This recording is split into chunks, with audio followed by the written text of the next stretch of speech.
ভয়াবহ বান পৰিস্থিতি আপোনালোকে দেখিছে ব্ৰহ্মপুত্ৰ নদী আৰু নদীৰ মাজত থকা নদীৰ দুই কাষত আৰু নদীৰ মাজত থকা মানুহখিনি যি সময়ত বানৰ বিভীষিকাত পকপকাই আছে একেটা সময়তে গৰাখহনীয়া অব্যাহত আছে। আমি এই মুহূৰ্তত কাছুমাৰা NC গাঁও তথা আৰু বেলিংগিমাৰীত উপস্থিত আছো আৰু আমি ইয়াতে মই এই জনগণৰ বিধায়ক হিচাপে খুবেই দুখিত আৰু খুব দুখেৰ সহিত হলেও মানুহৰ মাজত আহি তেওঁলোকৰ ঘৰত দুৱাৰ আমাৰ দলীয় কৰ্মী বা স্বেচ্ছাসেৱকসকলৰ সৈতে যিমানখিনি পাৰো সহায় সহযোগিতা কৰিছো। যিমানখিনি কম সময়ৰ ভিতৰত সমৰ্থ সহযোগিতাৰ আমি যিখিনি বস্তু গোটাব পাৰো সেইখিনি বস্তু তেওঁলোকক হাতত দিবলৈ যত্ন কৰিছো। দীপালিনে হওক বা অকণমান খাদ্য সামগ্ৰী যি পাৰো তেওঁলোকক দিছো।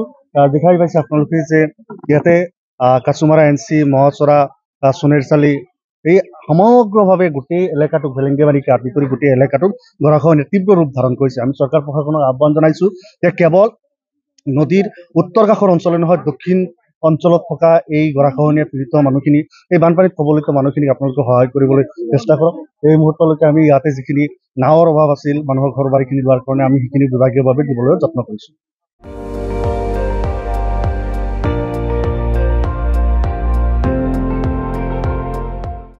আপুনি চাই আছে ND24 সৰ্বশ্ৰেষ্ঠ নহয় সৰ্বোত্তমৰ দৌৰা।